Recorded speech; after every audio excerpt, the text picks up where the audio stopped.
Communications, KHQN, or Utah Valley Live.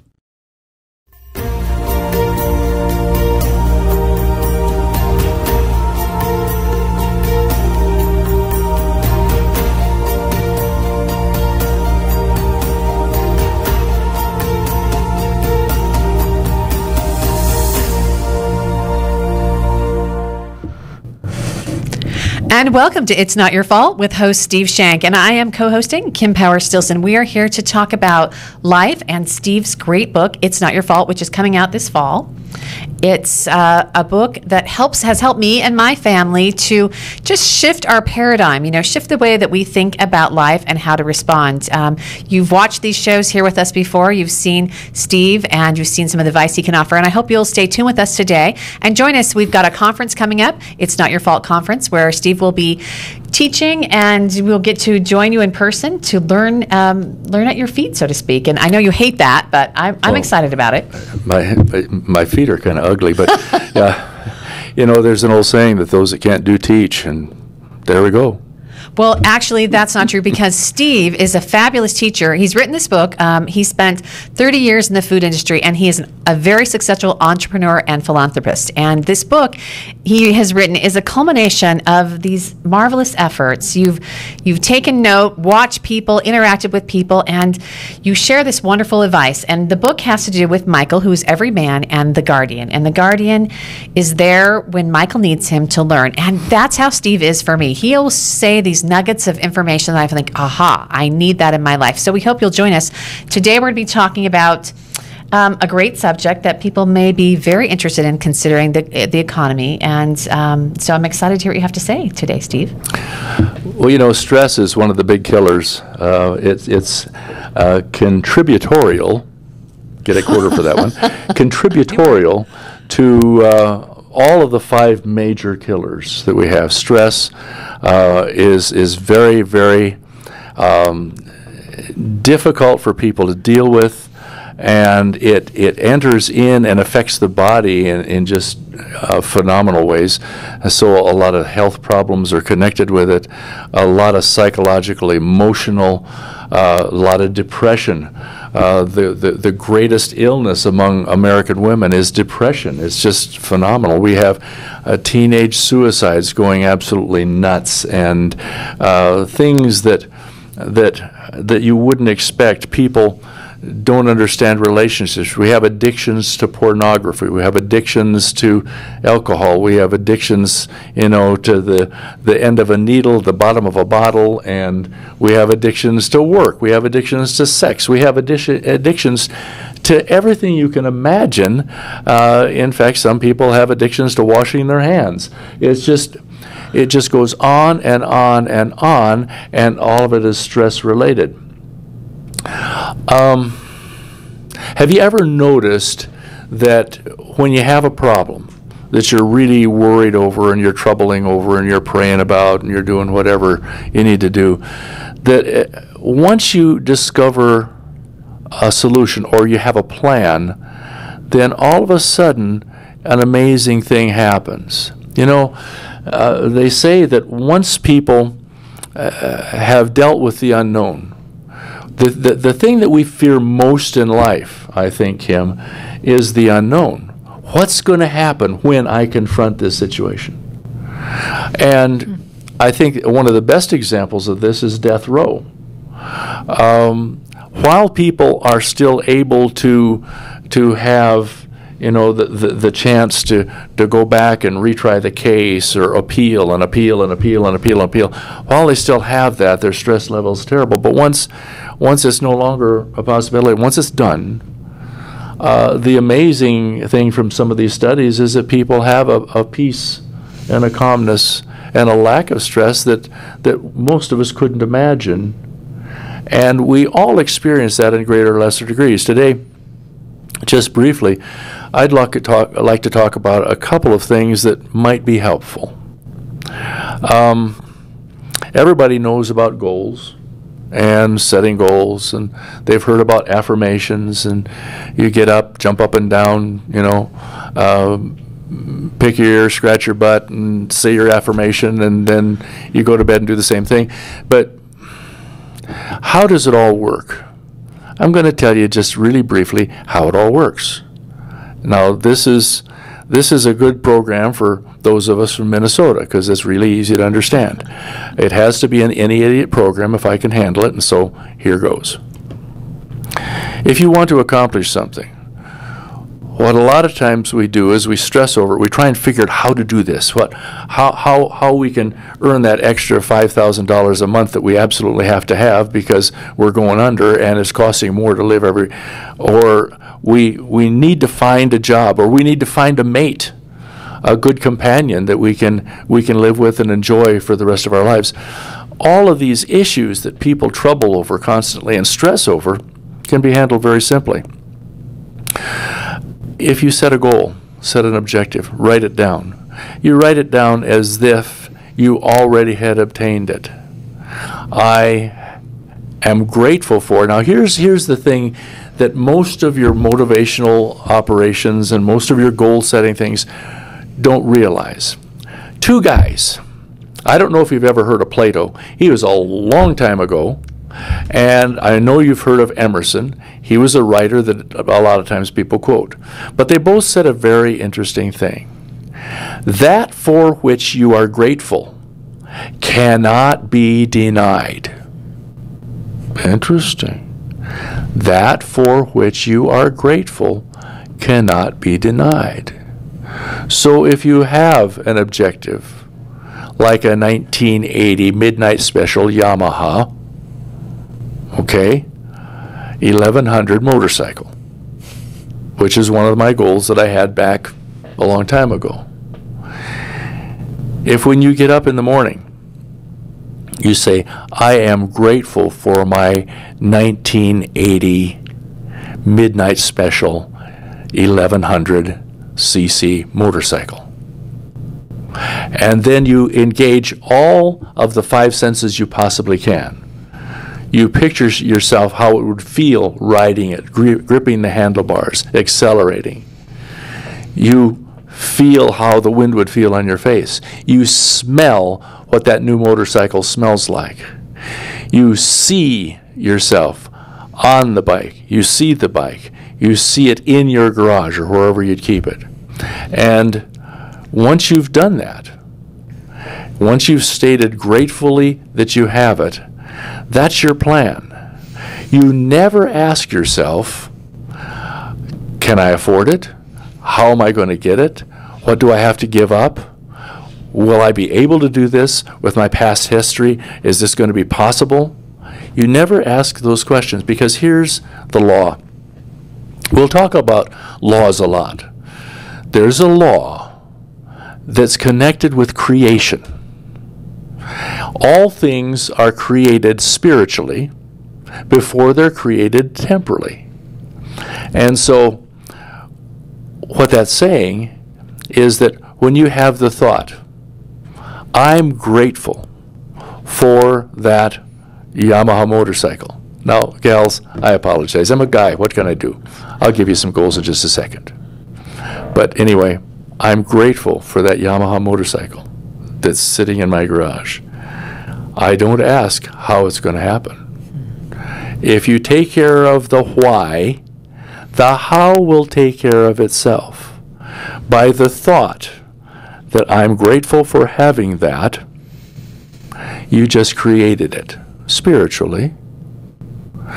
And then the temporal creation, the universe will bring it to you if you just are continually grateful for it. Now, here's the thing. What's happening? 95% of all of our actions are the result of what bubbles up from our subconscious mind. So what we've put in there, what has come in there inadvertently by what our parents put in there, what we think about ourselves, what we feel about ourselves, what we do, everything is stored in that. We can't forget anything. It's in there. Like the old salsa commercial, you know. No, it was a spaghetti sauce commercial. You know, they go along and tell about it, and somebody say, well, what about this? It's in there. It's in there. It's in there. It's in that subconscious. But here's the problem that most people have. What most people do is they don't give any attention to what they put in, feeding that subconscious. They only trouble over and work on what they want out. And they keep uncreating. So you see, the thought of wanting that motorcycle or determining that you're going to have that motorcycle, deciding to have the motorcycle, you created it, but then when you say, but I don't know how to get it, I don't know how I'm going to pay for it, I don't know if I can get it, all of those are uncreating thoughts. A successful person does just a little bit more creation than he does uncreation, or she does uncreation. So if you start out with gratitude, that for which you are grateful cannot be denied, and then you take care of your subconscious, 95% of your entire mental capacity. Because what people don't do is they don't fill the void. Nature abhors a vacuum. And so what happens is if you don't plug something in that your mind and the creative power of the universe can work on, then whatever comes along will just kind of trip and fall into your brain, and there it is. You know, you can't do that. How are you going to afford that?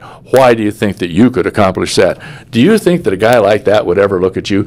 Oh my goodness gracious, all of these negative things, uncreating, and they fill up that brain. So when you say, gee, that's a nice looking motorcycle, or that's a handsome guy, and I don't think he's got a ring on that third finger left hand. And then immediately the thought comes, yeah, but look at your past. Yeah, but look what's happened. Yeah, but only wealthy people can drive that Mercedes E55 AMG. You know, that type of thing. So what you want to do is fill the void. And the way you fill the void is you chock it full of all the good stuff that you want to create in your life. You are a creator. I'm a creator. What we have is what we have created. You can't blame anybody else for it. Otherwise, the laws of justice, there would be no justice if you could be accountable and condemned for what somebody else did to you. So bottom line, yes, somebody had a crummy mother, a stinky father, a lousy husband, a snooty wife, doesn't matter. You can take care of you, and what you do is you deal with this goal-setting concept, and we'll finish more of that in just a little bit.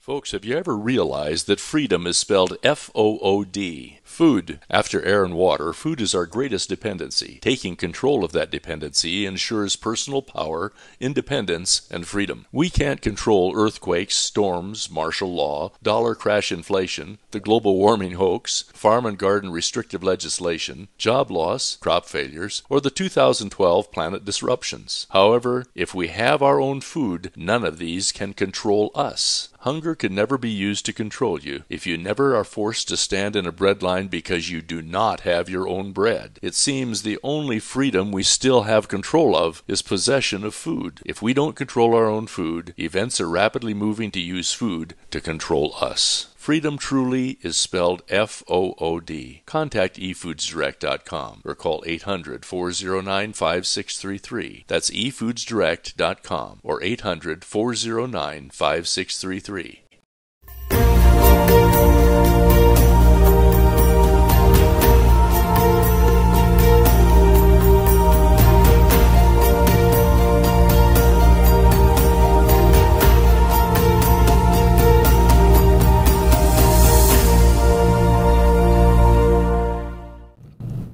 And welcome back to It's Not Your Fault with host Steve Shenk. Steve, you are the author of the book It's Not Your Fault, and you teach conferences and seminars. I know there's one probably coming to a neighborhood near you, wherever you're watching. You can find out it just by going to Steve Shenk on Facebook or going to It's Not Your Fault Talk TV show.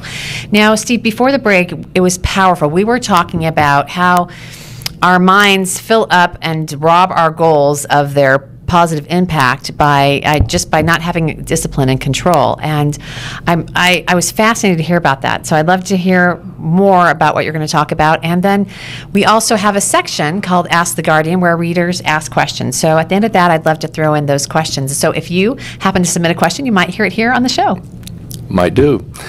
Well, what we're talking about before the break was the vacuum that's in everybody's mind, that hole that needs to be filled up with what you want, because like I said earlier, nature abhors a vacuum or an empty space, and so it will fill it. And if you don't fill it with your stuff, everybody around you is going to fill it with their stuff. And sometimes their stuff ain't good for your stuff, if you think about it. So what you do is you make a list of all of the stuff that's troubling you, what the happy outcome would be, what you would like to see, what you need to have. And understand this, you can't look at Kim and say, well, I want Kim's sweater, I want Kim's house, I want Kim's car. But you can say, I like Kim's house, I would like to have Steve's house be, and then you build the house. How would you want the kitchen? If you like Kim's kitchen, build yourself Kim's kitchen. If you like somebody else's kitchen, like somebody else's bedroom, put it all together and you say, I am deeply grateful for this beautiful home that's exactly what I need for my 3 kids, my beautiful wife, and she's always wanted a garden with a fountain in it. I have this beautiful fountain, and then the little bird on your shoulder on the left side says, yeah, but how'd you gonna get it? And you completely ignore that and said, I'm so grateful for this. I can smell the roses. I can see and hear the fountain bubbling. I can see my wife and I sitting in our chaise lounges out there just looking over the valley at this beautiful sight. And it's so exciting and it's fun. And so you have as many of the 5 senses involved as you possibly can. And then you go on to the income that you are grateful for. Then you go on to the relationship with your teenage kid that's yawning right now trying to listen to this program. And the relationship that you have there, all about what you are grateful for that you have. And oddly enough, the universe will adjust to fit around what you have created. If you fill that subconscious void with your stuff. So make a list of all the stuff. You don't have to limit it. The universe basically has the power to create all wealth, all knowledge, all understanding, anything. There's a famous motivator that said, what the mind of man can conceive, it can achieve. And basically what you're doing is you're creating with your thought, and then you're allowing it to happen. Now, here's the interesting thing. If you bring up the word faith, faith is an action word, okay?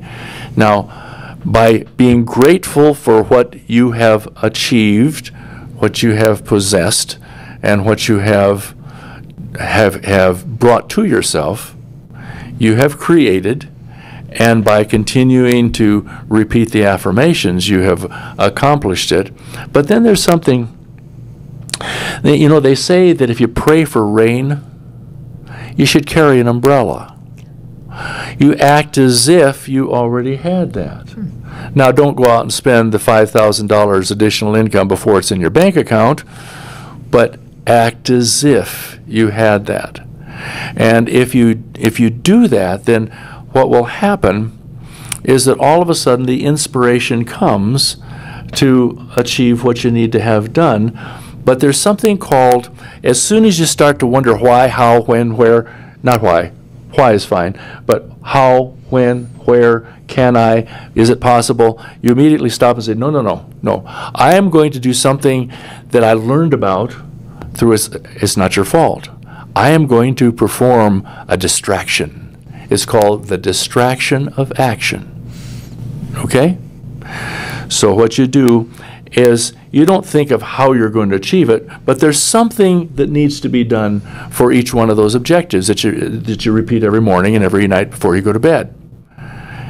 There's something that you can do, just a little thing. You just do something. And you do that something until the inspiration comes to do something else, something different.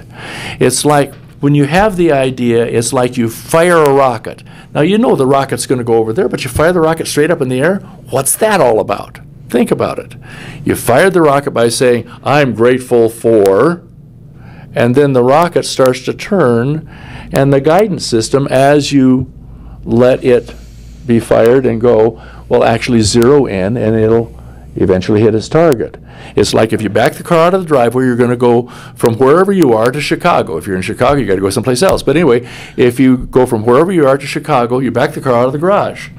Now, if you sat there with the car running and say, okay, now I've got to figure out all of the turns and hills and different roads and all this kind of stuff. I got to think this all through so I know how I'm going to get to Chicago. You'll never get there. But you take your map, you stick it on your lap or in front of the windshield so you can't see out, but you can see the map. But anyway, whatever you do, you take the map and you start to drive. That's the distraction of action. I'm doing something in the direction of the objective. And then you pull over to the side of the road, you're at an intersection. You look at the map, you say, okay, now I need to go this way. So you turn and you drive. And you guesstimate, oh, I got to go 42 miles, so I got a little while to figure out where I'm going next. And then you steering wheel to your objective, all the while with what you're doing in the morning, just when you first wake up, when your subconscious is most open to suggestion. And at night, after you've settled all the dust for the day, you've got the kids all tucked in, you've said your prayers, whatever, then you go through your whole list of goals, enjoying the gratitude of what you have possessed and accomplished. And then the next day, you start your day, and you know that day, one little thing that you're going to do for each one of those, the next thing that you need to do. And all of a sudden, you'll start discovering, I did this back when we were starving to death. It was probably about 1974. I discovered this concept. I didn't know the gratitude part that I just gave you. That would have solved a lot of the uncreation type stuff. It does wonders for it. It completely eliminates it. But I did this, and we had 57 things that my wife made me sit down and read every night. I'm too tired. I'd whine and cry and say, well, how about if I just do it tomorrow? No, you do it tonight. Anyway, after 6 months' time, we had all but one of those achieved, and they were really significant stuff. And one of them was that 1980, that 1980 black on black Yamaha motorcycle. You see, this was back in 1974. I didn't put that on the list until 1980, and in June, for my birthday of 1980, my wife had, obviously we'd added that to the list. Everything else on that original list had been accomplished. I just had that I wanted a motorcycle. But the problem is, the reason I didn't have it is I didn't define it. She finally filled in what one I wanted, and June of that year, she gave me that for my birthday from a bonus that we had earned in the food business, oddly enough, which is kind of interesting. So that's what we're dealing with. How does it deal with stress? You got a plan. Nobody has to help you. You don't have to find the extra money. You don't have to solve the problems. Just be grateful for having achieved the objective. And all of the stress, all you have to think is, Steve said I'll get it. No problem. It'll work. Just do exactly the outline that we went through on this little program today, and I guarantee you, just as sure as I'm sitting here looking ugly, and Kim can attest that I am looking ugly, the fact is that it will be yours, the relationship will be yours, and it will build. Don't know when? Doesn't matter. The timing will be absolutely perfect, because there's a law in the universe that says that for which you are grateful cannot be denied.